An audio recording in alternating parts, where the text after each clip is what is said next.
shape of the object. Any object to move to take place in rest. एक और बोलो.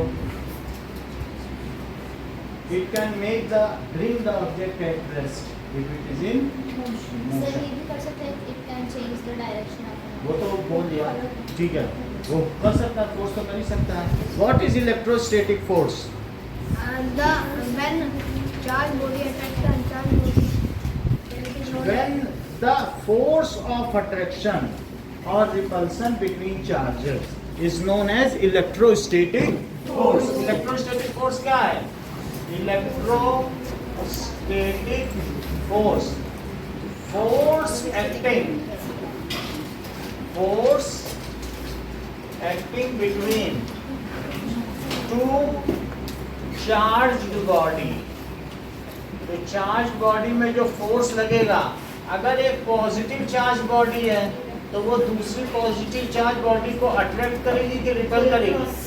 Sir ठीक बता रहे हो. अब मान लीजिए एक पॉजिटिव चार्ज बॉडी है तो वो निगेटिव चार्ज बॉडी को क्या करेगी? और अगर निगेटिव चार्ज बॉडी है तो वो पॉजिटिव को क्या करेगी? यानी अपोजिट निगेटिव को क्या करेगी? तो बोलो similar charge repel each other, where as unsimilar or unlike charge repel each other. Like charges, देखो लाइक चार्ज रिपेल कर रहे हैं और अनलाइक चार्ज अट्रैक्ट कर रहे हैं. रिपीट करो sentence. Sir, the like charge is repel and the unlike charge is attract. बहुत अच्छा बेटा. देखो like charges repel each other while unlike charges attract each other. Mansi, what is friction? The force acting between the objects and their Ayushi, what is friction? Sir, हाँ बोलो बेटा. energy acting opposes movement between two objects हाँ in contact is called हाँ. A kind of force which opposes any kind of relative motion between two objects in contact is called frictional force. Repeat करिए. The force opposes any kind of relevant movement into on two objects which are in contact हाँ. is called लिखो friction. The force which opposes any kind of relative motion.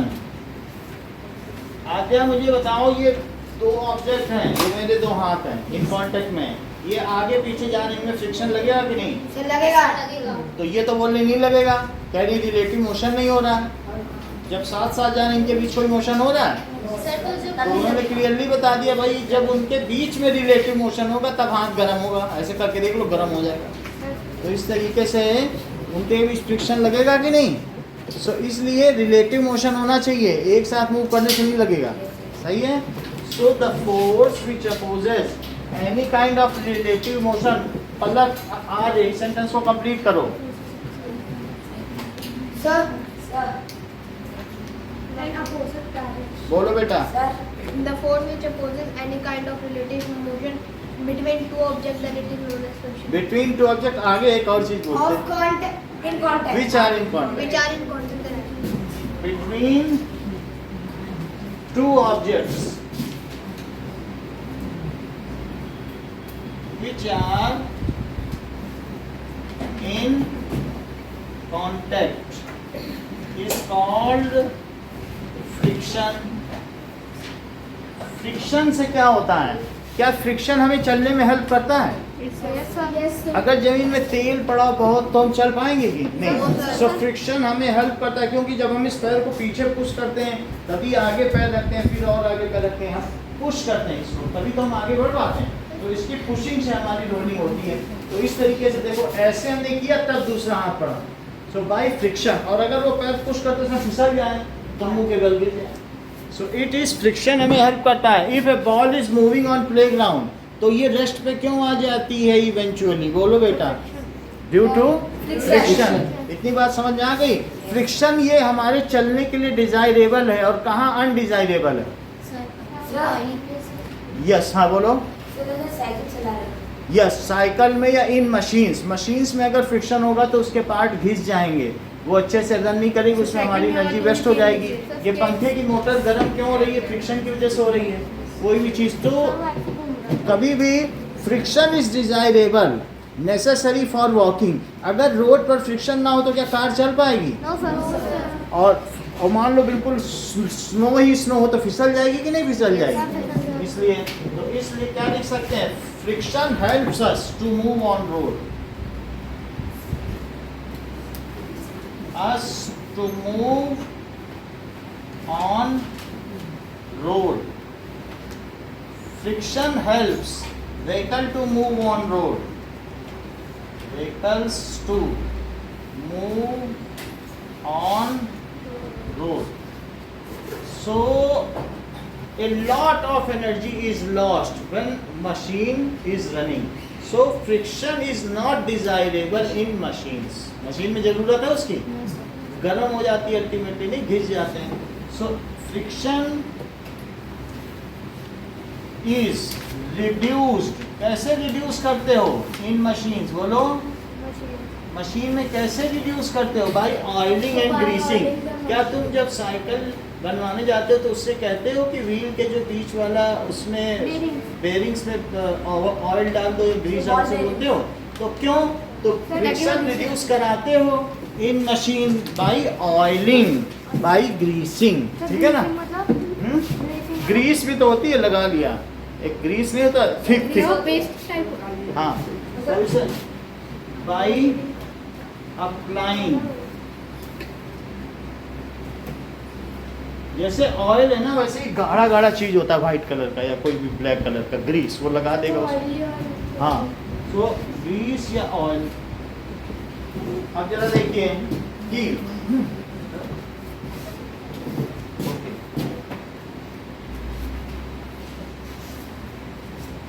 अगली चीज देखें कि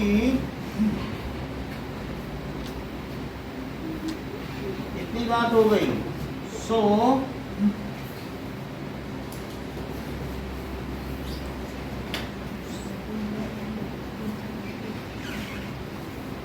what is magnitude of force? The strength. The strength of force. The strength of force, कितना ज्यादा force है, is called magnitude of force. The strength of force is called magnitude of force. तो किसके पास ज्यादा मैग्नीट्यूड ऑफ फोर्स है? अगर कहीं एक मान लीजिए एलिफेंट किसी चीज पे धक्का दे रहा है या लायन, तो किसके पास ज्यादा होगा? एलिफेंट के पास ज्यादा मैग्नीट्यूड ऑफ फोर्स होगा। ओके, नाउ हॉर्स पावर क्या होती है? हॉर्स पावर का मतलब होता है ये एनर्जी की यूनिट है। 1 हॉर्स पावर इज 746 जूल। तो वो एनर्जी के चैप्टर में आएगी, अभी इस चैप्टर में नहीं आई होगी ना? ठीक है, नेक्स्ट चैप्टर में आने वाली है। अब जरा देखो, तो स्टेट ऑफ मोशन दो तरीके की हो सकती है। कौन कौन सी? स्टेट ऑफ मोशन या तो एक स्टेट रेस्ट की भी हो सकती है, और या किसकी हो सकती है? मोशन। सो क्या can force change the state of motion? क्या वो रेस्ट से मोशन में ला सकता है? और क्या वो मोशन से रेस्ट में भी ला सकता है?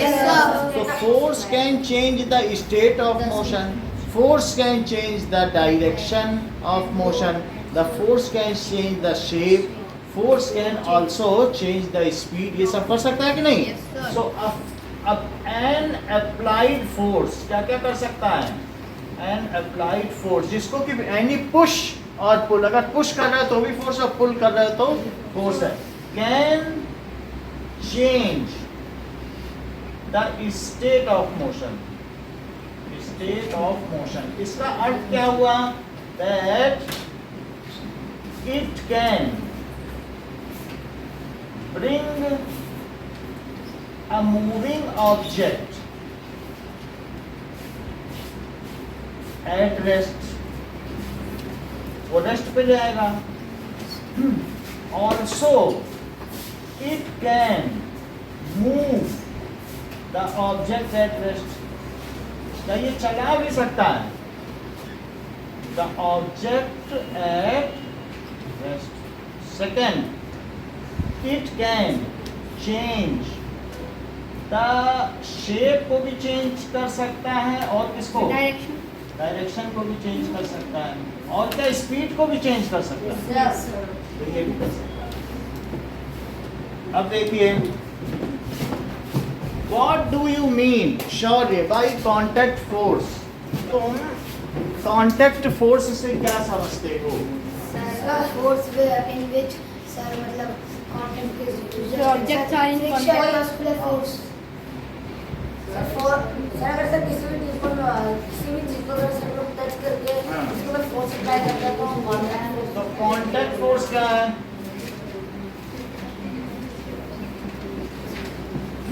If force can be applied on any object only by touching it, ठीक है कि नहीं, तभी हम उस फोर्स को क्या कर सकते हैं? Contact force. If force can be applied on any object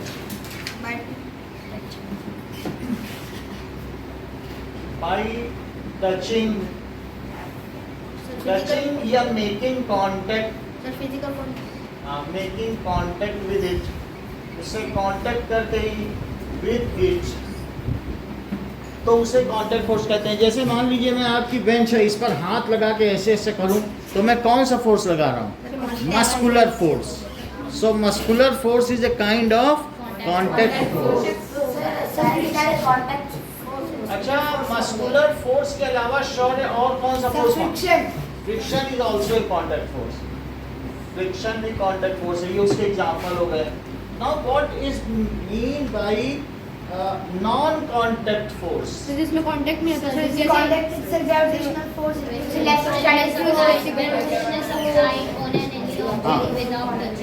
ठीक है. If force is acting between two objects which are not in contact, then it is called non-contact.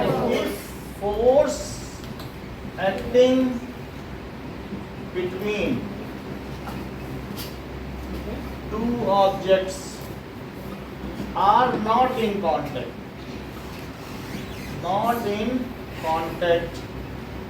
रिया, कोई ऐसे 3 नॉन कॉन्टैक्ट फोर्सेस के नाम बताओ. Magnetic force, electrostatic force and magnetic force. सही है.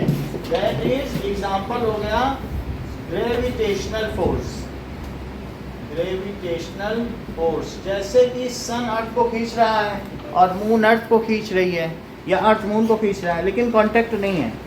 Charge को अट्रैक्ट करता है तो क्या उनमें भी कांटेक्ट होता है? नहीं होता है. अब मैग्नेट, अगर दूर मैग्नेट है, हमने आपको नियोडायमियम दिया था, देखो कैसे दूर दूर से कैसे अट्रैक्ट कर रहे थे.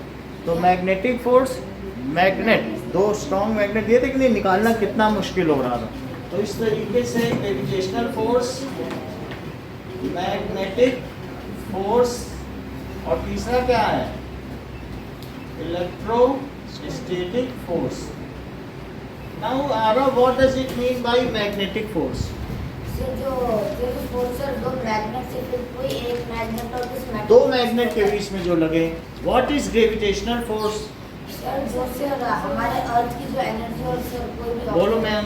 सर जो फोर्स है जो कि अर्थ की तरफ से लगाई जा रही है. हाँ बोलो. सर, हम कोई भी फोर्स जिसको ग्रेविटी खींच रही हो. ये सही कह रहे हैं. The force acting between any 2 objects due to its mass, it is only attractive force. बहुत बड़ी बात कही इन्होंने, लिख रहे इस चीज को. So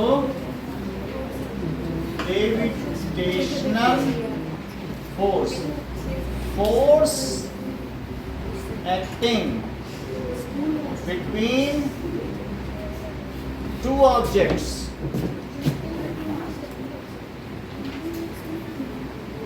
due to its mass. Sir, अगर हम कोई व्हील को स्लैंटिंग एरिया में रखते हैं तब भी सर कोई फोर्स लगती है क्या? किसको? सर जैसे अगर उनको कोई बिल्कुल स्टैंडिंग में रखा और वो ऐसे तो वो फ्रिक्शन भी लगेगी, ग्रेविटी भी लगेगी। फ्रिक्शन आपको रोक के रखेगी। अब मान लीजिए कि ये दो चीजें हैं, तो अगर मान लो ये 1 kg की है और ये 2 kg की है, तो इनके बीच अट्रैक्शन होगा कि रिपल्सन? अट्रैक्शन, क्योंकि ग्रेविटी में सन अर्थ को दूर भगाता है कि पास बुलाता है? पास बुलाता है। तो gravitational force is attractive force. ये कैसा फोर्स है? तो it is always attractive in nature. Attractive in nature. Now Mansi magnetic force.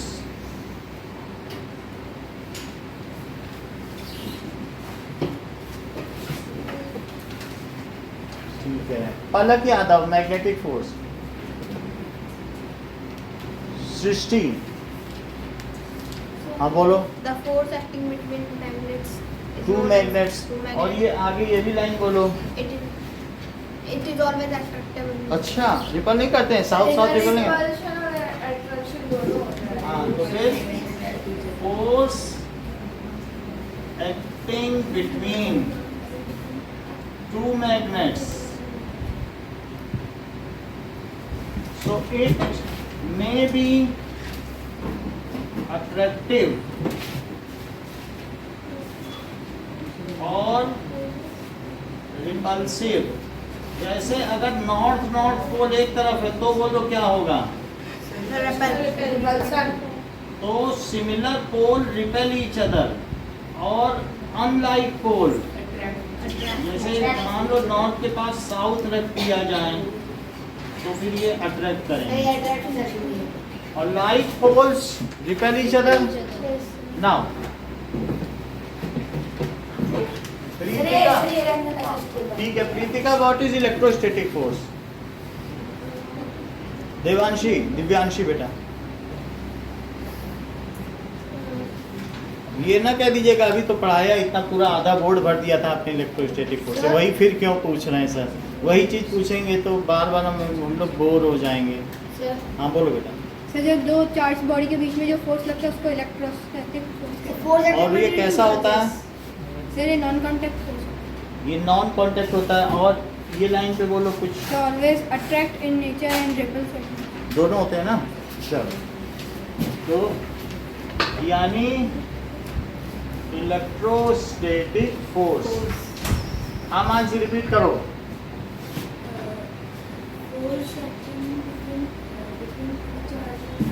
Force acting between two charges. आगे बोलिए। हाँ हाँ, इस लाइन पे बोलो। ऑलवेज क्यों बोलती हो? इट मे बी अट्रैक्टिव और रिपल्सिव।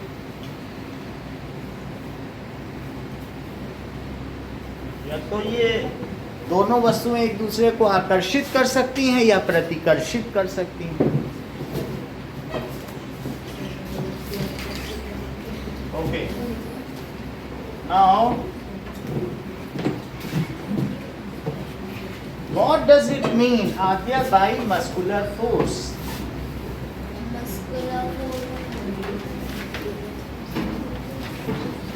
हाँ बोलो। The force applied by our muscles on any object is called muscular force. The force applied by our muscles, जितने भी हमारे आर्गन्स हैं उसके ऊपर मसल्स हैं, जिसके बहुत तो मस्कुलर मैन भी तो होते हैं। तो by our muscles is called muscular force. तो मस्कुलर फोर्स जब हम अप्लाई करते हैं तो हमारी एनर्जी का लॉस हो जाता है। अब जरा देखें कि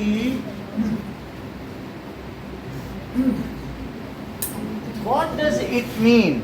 पलक यादव बाई ग्रेविटी, जैसा कि अभी थोड़ी देर पहले अनमोल ने बताया था, अगर आपको याद हो तो आप भी बताइए व्हाट इज ग्रेविटी।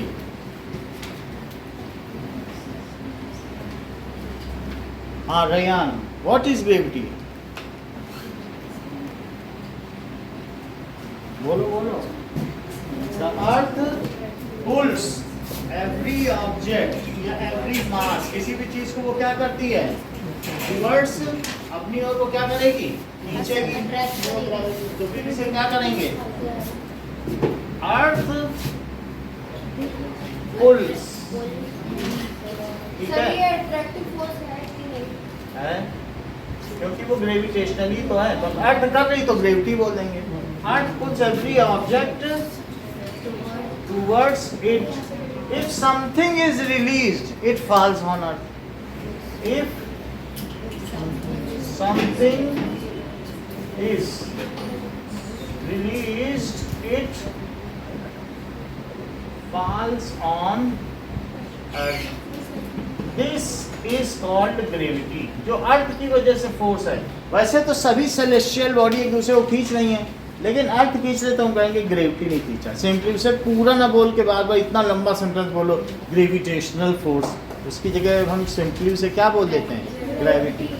तो दिस इज कॉल्ड ग्रेविटी। अगर कोई इसे ग्रेविटेशनल फोर्स भी कह दे तो आप गलत मत मानिएगा, वो सही कह रहा है। हम लोग शॉर्ट फॉर्म में बस बोलते हैं। अब जरा देखिए Palak Arya, what does it mean by pressure? Any force applied on a unit Force applied on unit of The area. force acting on unit of area. हाँ, force per unit area, per unit area is called pressure.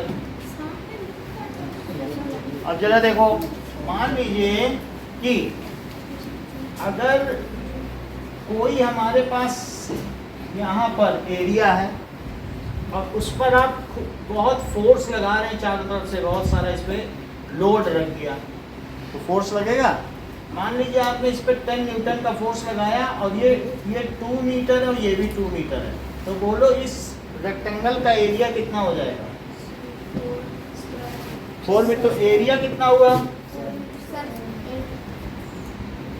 That is side square, rectangle नहीं है तो square हो गया, तो 2 metre का square तो कितना हो गया बोलो? 4 मीटर स्क्वायर। और फोर्स कितना है? 10 न्यूटन। तो एरिया दिया है, फोर्स दिया है, इसको चेंज करना पड़ेगा, इसका वो लूज हो गया तो ये चलो। अब ये देखो, एरिया हो गया, फोर्स हो गया, तो प्रेशर का फार्मूला बताइए आद्या। फोर्स अपॉन एरिया, तो फोर्स 10 न्यूटन हो गया और एरिया कितना हो गया?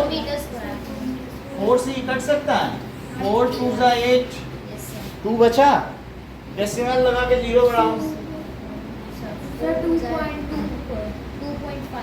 2.5 तो 2 बच गया था, डेसिमल लगा 0 तो 20 आया, तो 4 5 जा, तो अब ये 2.5 है, चाहे तो इसे न्यूटन पर मीटर स्क्वायर लिखो, लेकिन दूसरे लोग इसे क्या कहते हैं? बोलो, ये पास्कल बता रहे हैं। दैट मीन्स फोर्स, प्रेशर की यूनिट क्या है? पास्कल। क्या है बताइए? फोर्स की यूनिट क्या है? बोलो न्यूटन। एरिया की यूनिट क्या है? तो मीटर स्क्वायर क्यों नहीं बोले? इतना शाई नेचर नहीं होना चाहिए। मीटर स्क्वायर वो तो मीटर स्क्वायर। फोर्स की यूनिट क्या है? प्रेशर की क्या है? दूसरी यूनिट क्या है? क्यों? न्यूटन पर मीटर स्क्वायर बोलो। प्रेशर की 2 यूनिट बोलो। ये आंख ही बंद कर लेती हैं आप बोलो। वो तो उसका फार्मूला, यूनिट बताओ।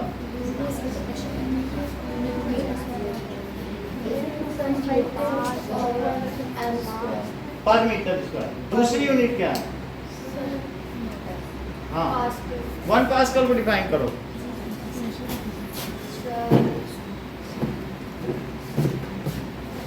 Area 1 pascal. अच्छा ये बताओ प्रेशर का फार्मूला क्या है? Force upon area. अगर फोर्स 1 न्यूटन हो जाए और एरिया कितना हो जाए 1 मीटर, तो 1 अपॉन 1 तो 1 ही हुआ, और न्यूटन पर मीटर स्क्वायर, क्या यही 1 पास्कल हुआ? So if 1 Newton force is acting on 1 meter square area, then the pressure on that object is 1 Pascal. Repeat करो। Sir, हाँ हाँ। if 1 Newton force is applied on 1 meter square area, हाँ. then Then pressure applied on it is 1 Pascal. Repeat करो। ये भी 1 तो 1 नहीं हो गया, तो यदि 1 न्यूटन फोर्स एक्ट कर रहा है 1 मीटर स्क्वायर एरिया पे, तो प्रेशर 1 पास्कल। रिपीट करो। मान लो किसी वस्तु पर आरोपित बल 1 न्यूटन है और उसका क्षेत्रफल 1 मीटर स्क्वायर है, तो उस पर लगने वाला दाब 1 पास्कल होगा। हिंदी में बोल दो। पास्कल, अब जैसे यहाँ 2.5 थी, तो हमें सब चीज़ की यूनिट चाहिए होती ना कि वास्तव में होता कितना होगा पास्कल। तो 1 मीटर स्क्वायर इतना होता है, ये मीटर है यहाँ तक, और ये 1 मीटर, इतने पर अगर हमने 1 न्यूटन फोर्स लगा लिया, यानी 100 ग्राम गेहूं बिछा दिया, 100 ग्राम गेहूं का कितना वजन होता है 1 newton. So if 1 newton force is applied on 1 metre square area, then the pressure acting on it is 1 pascal. बेटा रिपीट करो। एक आधा तो सही बोलो कि आधा कल सही बोल देना, थोड़ा तो बोलो। हाँ बोलिए। नहीं ये सब कैसे बोल रहे हैं? क्योंकि कभी ना कभी तो शुरू किया होगा, बोलना शुरू करोगे तभी बोलोगे। हाँ। प्रेशर नहीं अप्लाई किया गया, force. Then pressure acting on it is 1 pascal. Repeat करो।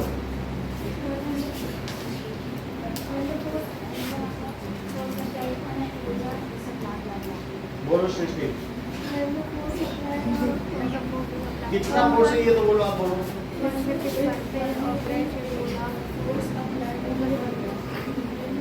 वन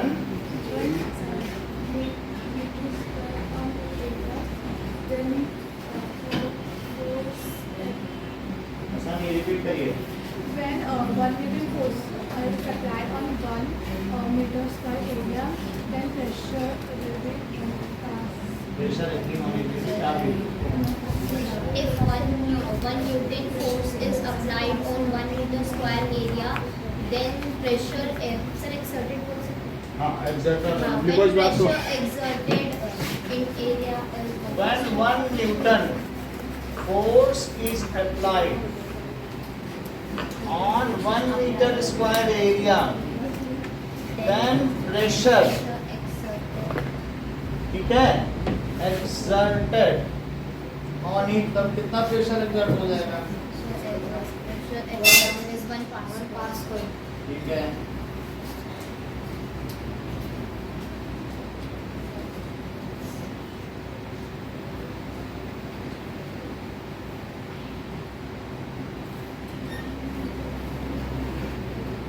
हेलो,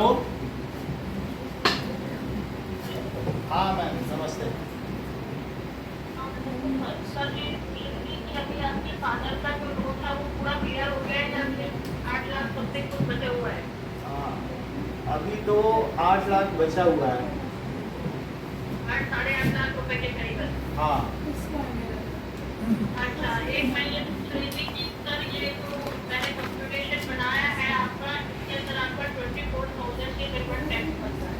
अच्छा, ठीक है। क्योंकि आपने कोई भी वो रिबेट मतलब किसी में स्टैंड सेविंग एफडी वगैरह में या किसी में डिपॉजिट नहीं करवाया।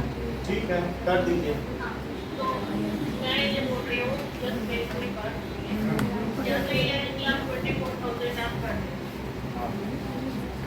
या फिर मैं ये है कि 1,50,000 का आपका कुछ इन्वेस्टमेंट दिखा पे, तो फिर लेकिन उसमें ये रिस्क है कि कभी कोई क्वेरी होती है तो दिख सकते हैं। बोला है कि अभी खुलवा देंगे, ऐसे क्या बात है? खुलवा देते हैं, बोला कि हाँ हाँ जी बोलिए।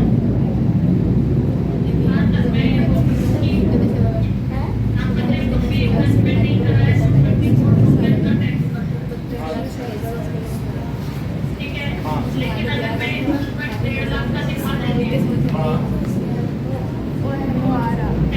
नहीं बनेगा 24,000 हट जाएंगे। लेकिन अगर कभी कोई क्वेरी होती है तो ये आपको जो 24,000 जो टैक्स बनेगा विद इंटरेस्ट वो जमा करना पड़ेगा, और अगर नहीं होती है तो क्वेरी तो निकल जाएगी। ठीक है, क्योंकि हमारी मैं ये जो वाइफ है वो जमा करती रहती है, उन्होंने अपनी बोल रखी है, बोला वो दिखाया जा सकेगा।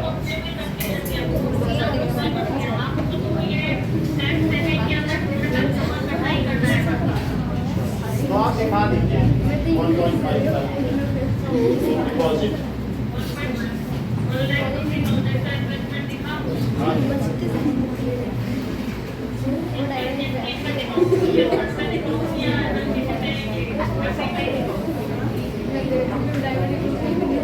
आप एफडी में दिखा दीजिए।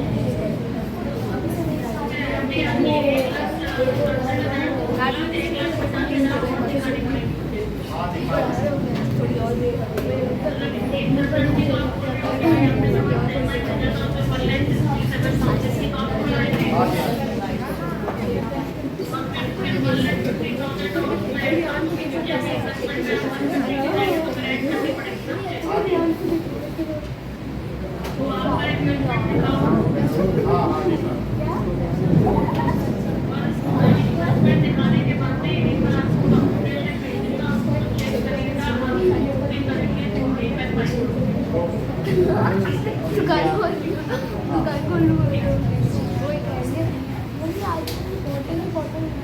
ठीक है।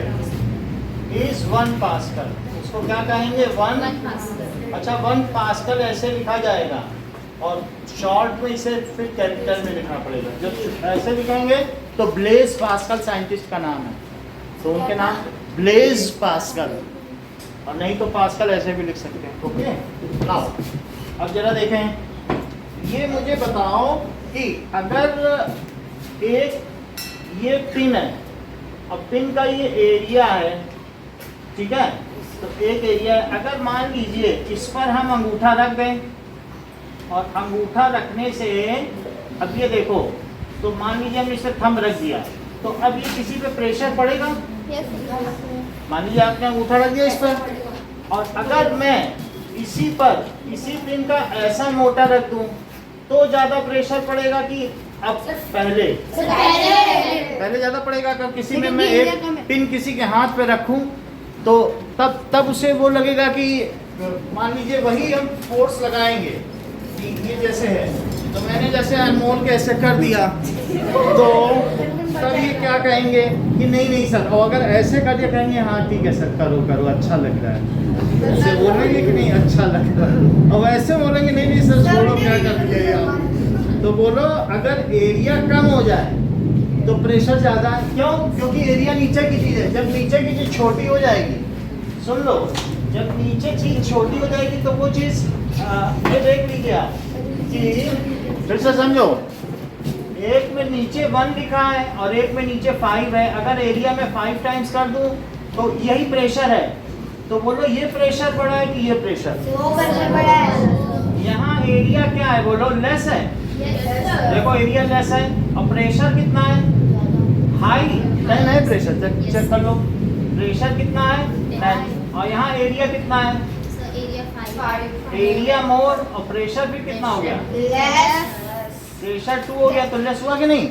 इफ एरिया इज इंक्रीज, तुम लोग क्यों ऐसा नहीं करते हो कि तार में बैग बांध के स्कूल जाओ? इतने मोटे मोटे स्ट्रैप क्यों ले जाते हो? क्योंकि if area is more than pressure is less. बोलो बात समझ में आ गई कि नहीं? तो इसलिए ये बात देखो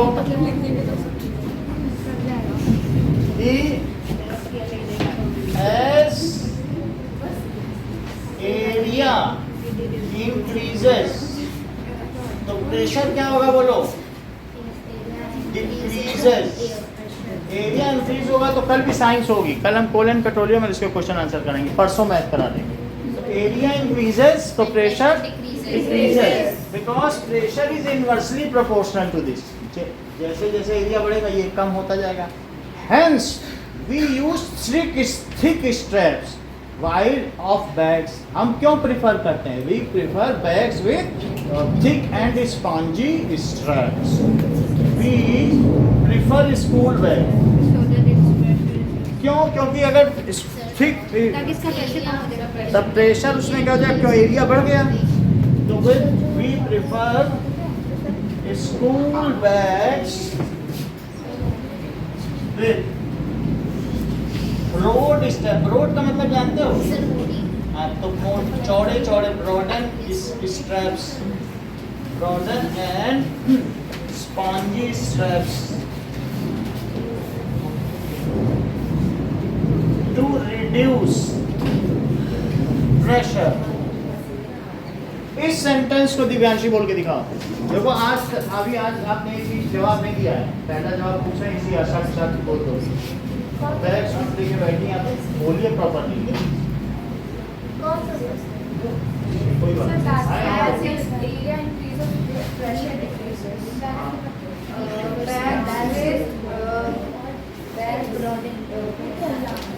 अब बोलो रिया।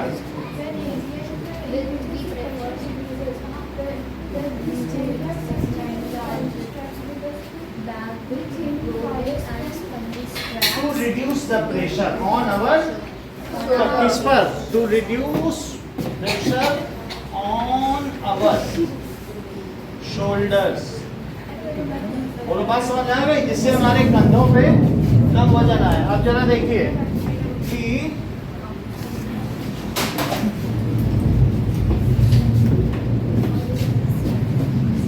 क्या लिक्विड भी प्रेशर एक्सर्ट करते हैं? मान लीजिए आपके बुक में एक ऐसा डायग्राम बना, इस चीज को देखो, ये बना है। इससे क्या पता चल रहा है? अगर आप ज्यादा लिक्विड डाल दोगे तो क्या होगा? बोलो। सर या तो बॉटल फट जाएगी या फिर वो ओवरलोड हो जाएगा। ये सही कह रहे हैं, उससे बैलून फूल जाएगा, क्योंकि जैसा इन्होंने फिगर में देखा वैसा बताया। तो पहले में अगर मान लीजिए यहाँ पे एक बैलून है, तो बैलून में इतना है तो फिर यहाँ तक लिक्विड है, और अगर मैं इसे यहाँ तक भर दूँ तो क्या होगा? क्या ये ज़्यादा फूल जाएगा? तो इसका मतलब है कि ज़्यादा लिक्विड होगा तो मोर लिक्विड एक्सर्ट्स मोर प्रेशर। तो लिक्विड आल्सो एक्सर्ट करते हैं। क्या आप ऐसा सोचती हैं कि गैसेस भी एक्सर्ट करती हैं? यदि बैलून को हवा भरते जाओ तो इतना प्रेशर होगा, क्या वो फट भी सकता है? So liquid and gases both exerts pressure. हाँ, एक बोलो। एटमॉस्फेयर, हाँ बताना है। लिक्विड एंड गैसेस बोथ, ये दोनों प्रेशर को एक्सर्ट करते हैं, ठीक है। अब अर्थ के ऊपर कितने ऊपर तक एयर का कॉलम है? बोलो पलक यादव। ऑक्सीजन तो सर ये लो इन्होंने बता दिया। अब मैं सोचा था कि आप बता दें, आप जीत जाएं, लेकिन तब तक इन्होंने बता दिया, है ना। तो 500 किलोमीटर हमारे अर्थ के ऊपर कितना एयर है? सर ट्रोपोस्फीयर तक ही ऑक्सीजन खत्म हो जाता है। वो तो ऑक्सीजन खत्म हो जाती है, तो लेकिन फिर भी हमारा जो एटमॉस्फेयर कहाँ तक बेल्ट है? बोलो 500। The pressure of this gas on our head, अगर तुम अपने 1 इंच पे 50 किलो वजन रखते हो, उतना एटमॉस्फेरिक प्रेशर अभी एक्ट कर रहा है, लेकिन अंदर भी उतना ही है, इसलिए हमारा सर फटता नहीं। ऊपर से भी इतना सांस भी तो ले रहे हैं। तुमने देखा है पिक्चर मैन ऑन मार्स? वहाँ जैसे ही वो पहुँचता है और अपना सूट खोलता है, उसका बॉडी ब्लास्ट हो जाता है, क्योंकि अंदर वो प्रेशर था, आंखें ठक से निकल आती हैं। देखा है भी नहीं मैन ऑन मार्स? उसमें ये दिखाया गया कि बॉडी खुद ही एक बम है, और यहाँ पे पता नहीं चल रहा, क्योंकि अंदर भी वही प्रेशर और बाहर भी वही। 1-1 इंच पे 50 किलो का वजन पड़ रहा है हवा। तो दैट इज, समझ लीजिए, द प्रेशर, ठीक है, acting on us due to the atmospheric belt is called atmospheric pressure. उसे क्या कहते हैं? Atmospheric pressure. आप जैसे अभी देखो सॉरी ये बताने वाले थे, लेकिन हमने इनको रोक दिया क्योंकि ये यॉइन कर रहे थे कि सर बोरिंग चीज बता रहे हैं, लेकिन इतने पास्कल का एटमॉस्फेरिक प्रेशर ये जानते हैं चीज़ों को, ऐसे नहीं है ये कि बोर हो रहे हैं, वो बहुत आगे का जाना है। तो बताओ बेटा कि what is the value of atmospheric pressure in pascal. देखा, इन्होंने कह दिया 1 लाख पास्कल। सो इस तरीके से the pressure acting on us due to atmospheric gases is called atmospheric. क्योंकि इनका क्वेश्चन था तो ये और आगे जानना चाहते थे कि सर क्या 1.03 तो नहीं है। हम समझ गए थे तभी कि ये यही बात बोलने वाले हैं जैसे इन्होंने कहा एटमॉस्फेरिक प्रेशर। तो आपकी बात सही निकली। So the pressure acting sir blue whale के मरने से भी तो सर वो फट जाती है। ऑन अस, हाँ सर ब्लू व्हेल के मरने से भी तो फट जाती है। बिल्कुल। सर उसमें कौन सा प्रेशर पड़ता है?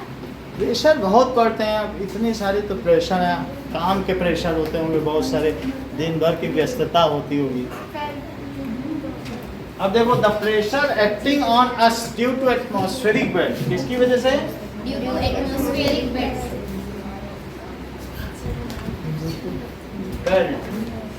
Is called atmospheric pressure. इसको क्या कहेंगे? Atmospheric pressure.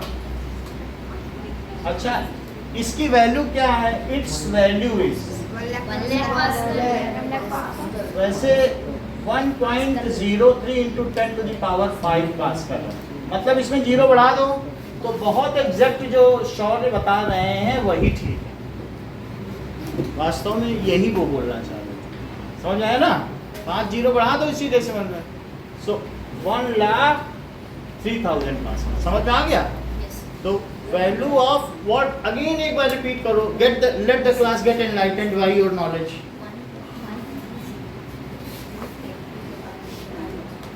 क्लास को अपने ज्ञान से प्रकाशित तो होने दो, कि यही नहीं करते रहोगे। बोलो बेटा। The pressure acting on atmospheric pressure is 1 lakh pascal. 1 lakh pascal. तब हाँ बोलो। सर 1.03 into हाँ 10 पहले तो 1 एटमॉस्फेरिक प्रेशर बताओ क्या होता है? Sir, मतलब 1 atmospheric atmospheric pressure is lakh. The pressure The pressure acting on acting us. on us by atmospheric belt is हाँ रिपीट करो पूरा। The pressure acting on us due to the atmospheric pressure. Atmospheric belt, its value is 1.03 into 10 power. यहाँ तो बड़ा style व्यक्ति लगता है, बाहर है और ऐसे टेप भी लगा के आधा ब्रेन ही काम ना करे। अब बीच में निकल जाया करो कि समझ आ निकल जाए। सर 1,03,000 पास्कल है कि 1 लाख? 1,03,000 पास्कल। इतनी बात समझ में आ गई? Atmospheric belt. अब चलो देखें कि ओके ये दिखाया गया है कि एटमॉस्फेरिक बेल्ट हमारे सर पर अगर ऐसा कॉलम हो तो उसकी वजह से क्या होगा, ठीक है? तो अब जरा देखिए, इसको कहते हैं atmospheric pressure. The pressure exerted by air on us is called atmospheric pressure. यही बोल दो, एयर ऑन अस, ठीक है? And it's value is 1,03,000 pascal. ठीक है, चलो इतना ही रखो, हमारे पास 0.03 कल के साइंस होगा।